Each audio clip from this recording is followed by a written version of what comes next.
39절입니다.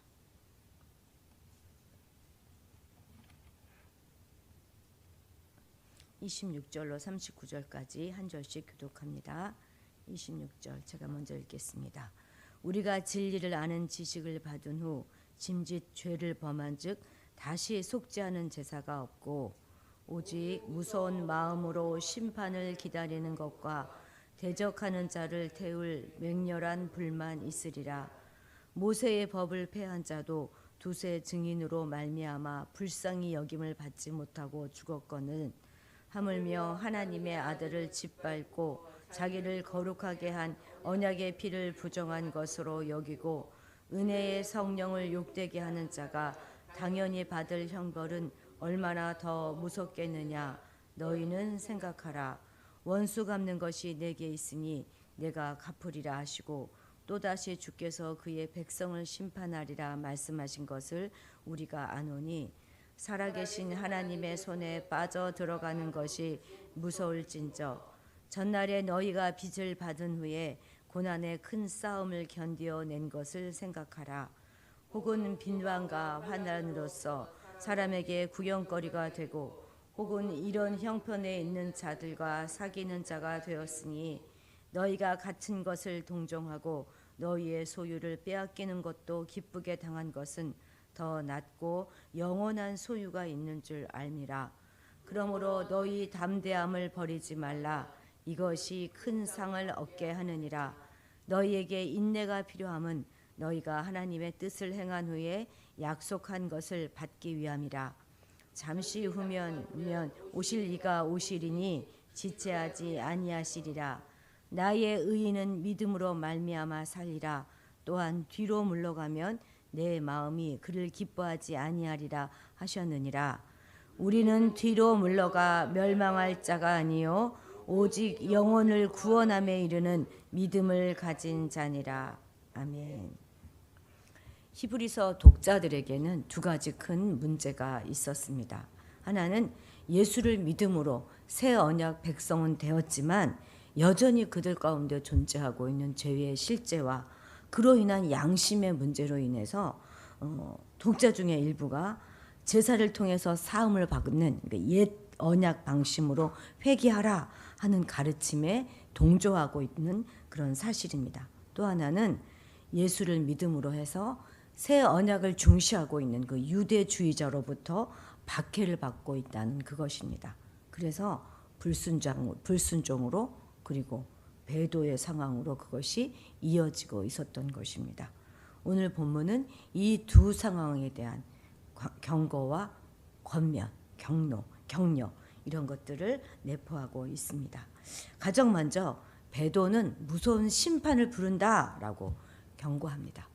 하나님은 아무리 자기 백성이라고 할지라도 고의적으로 또는 지속적으로 하나님의 아들을 짓밟고 언약의 피를 부정하고 은혜의 성령을 욕되게 하는 악의적인 그런 배도 행위는 맹렬한 불로 무섭게 심판하신다는 것입니다. 모세의 법을 어겼어도 두세 사람의 증인만 있으면 사형에 처해졌지 않습니까? 그렇다면 하나님의 아들의 말씀을 범하는 죄는 더욱 용서받을 수 없다는 것은 너무나 분명합니다. 옛 언약의 죄보다 새 언약의 죄가 더 심각하고 하나님의 심판의 강도 역시 새 언약을 범했을 때 훨씬 더 강하다는 것입니다. 왜냐하면 그것은 스스로 용서의 길을 차단하는 것이기 때문입니다. 영원한 속죄를 주시는 분을 거절했으니 무슨 할 말이 있겠습니까? 거룩하고 온전한 구원을 주시는 분을 말과 삶으로 지속적으로 부인하여서 살아계신 하나님을 없는 존재처럼 만들었으니 그를 기다리고 있는 것은 안식이 아니라 심판이 될 것입니다. 따라서 무서운 심판을 꼭 기억하고 진리를 포기하지 말 것을 경고하고 있는 것입니다. 이어서 이제 32절 이하로 내려가면서는 이전 날에 했던 그 인내를 기억하라 라고 조금 부드러운 말로 권면합니다. 그간 독자들은 어두운 세상의 삶을 떠나서 빛인 주께로 오신 후에 아주 혹독한 대가를 치르면서도 잘 인내하여 영적인 승리의 여정을 밟아왔습니다. 성도들은 영원한 상급을 기대하며 온갖 굴욕과 비난을 또 고난을 견뎌왔습니다. 비방과 환난과 조롱에도 굴복하지 않았고 또한 그런 형편에 있는 지체들을 외면하지도 않았습니다. 내 소유를 빼앗기는 것은 물론 믿음을 지키다가 옥에 갇힌 지체들을 돌보는 일도 마다하지 않았습니다. 어떻게 그럴 수가 있었죠? 그것은 34절 후반부에 나오는 것처럼 육신의 목숨이나 땅의 소유를 내 전부로 여기지 아니하고 결코 쇠하지 않는 영원한 소유에 대한 그런 소망이 있었기 때문입니다.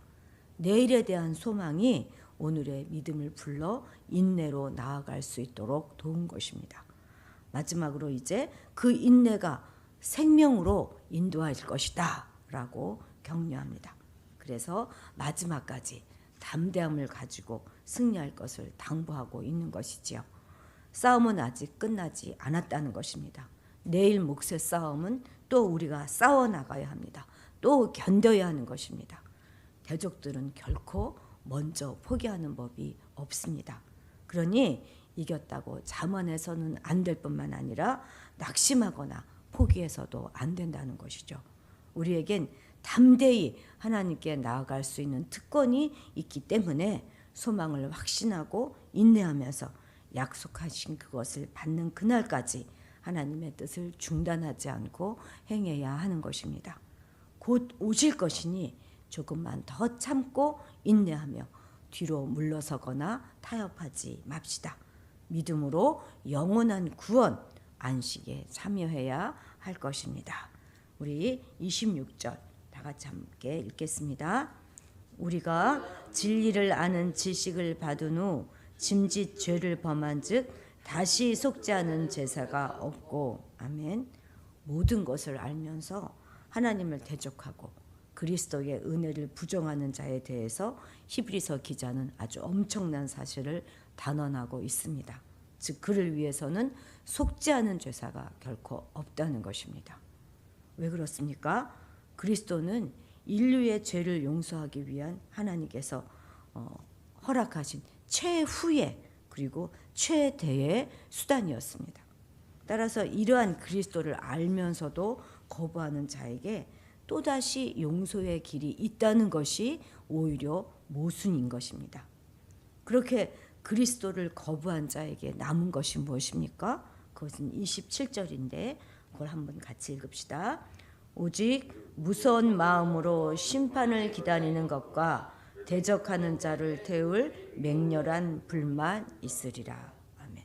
무슨 말입니까? 곧 영벌의 심판을 기다리는 심정으로 이 세상을 살게 될 것이고 실제로 영벌을 당하게 될 것이다 라는 말씀입니다.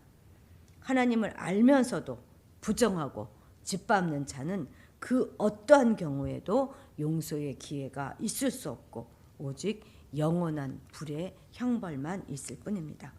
이들의 심판은 영원한 죽음을 선고받는 것입니다. 이 세상에서 가장 절망적인 죄의 대가인 것이죠. 정말로 이 세상에서 가장 불쌍한 사람이 누구입니까? 그것은 하나님을 알면서도 하나님을 대적하는 자입니다. 아무리 이전에 하나님을 알고 주님을 알았던들 영원한 죽음의 심판이 그들을 기다리고 있으니 말입니다.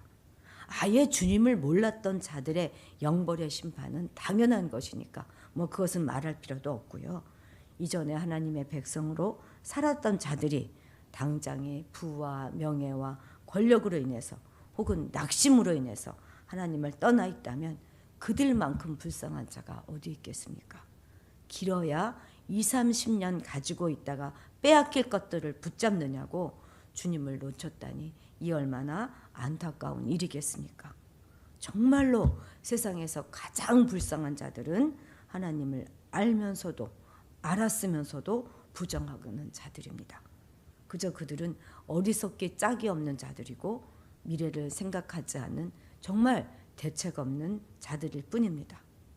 우리는 우리 앞에 어떠한 상황에 닥쳐도 결코 복음만을 굳게 붙잡음으로써 다가오는 그날을 두려움이 아니라 기대와 소망의 기쁨으로 기다릴 수 있는 복된 자들이 되어야 하겠습니다.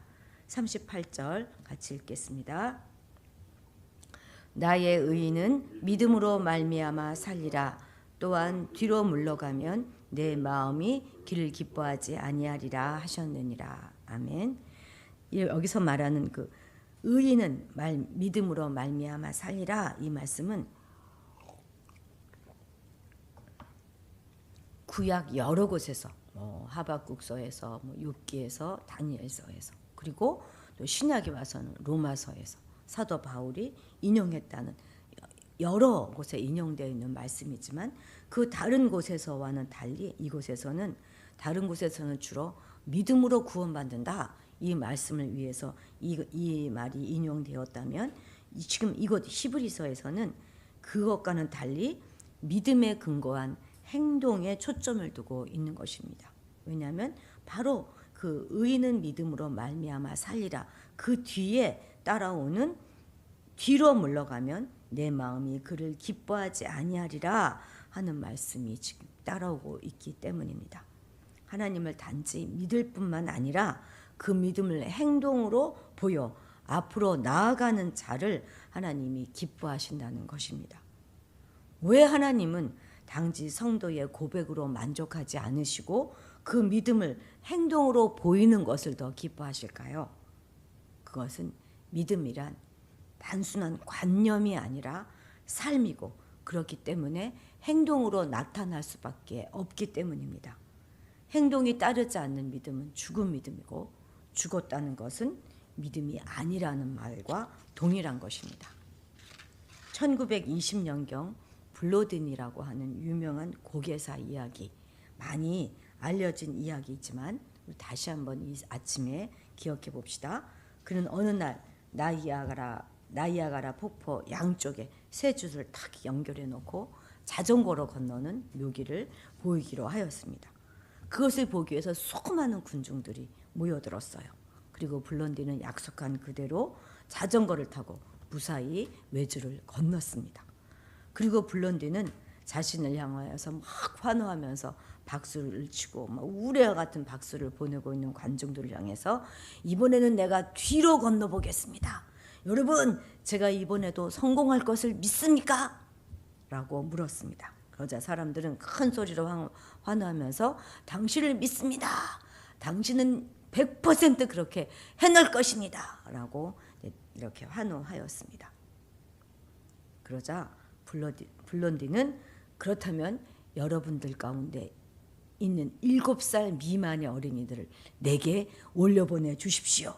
그럼 내가 그 아이를 태우고 이것을 뒤로 건너보겠습니다. 라고 외쳤습니다. 이후에 어떻게 되었겠습니까? 말할 것 없이 조용해지면서 그 말이 끝나자마자 한두 사람씩 그 자리를 떠났다는 것입니다. 이것은 결코 남의 이야기가 아니죠. 바로 우리들의 이야기입니다.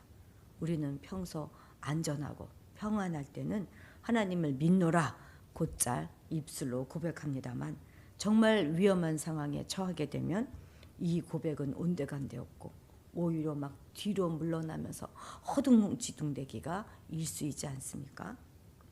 예전에 저희 손주들이 어렸을 때 감기에 걸려서 막 열이 38도, 39도까지 올리면 그를 붙잡고 막 열심히 그냥 큰 소리 내면서 기도해 주죠. 열은 내릴지어다, 예수님의 이름을 명령한다, 막 이렇게 열심히 기도하고 재워요.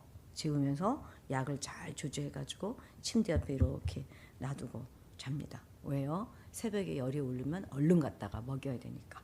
이게 지금 무슨 믿음입니까? 새벽에 열이 오를 거라는 믿음 아니겠습니까?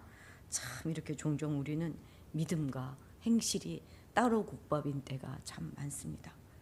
그러나 우리가 입술로만 하는 것은 결코 믿음이 아닌 것입니다.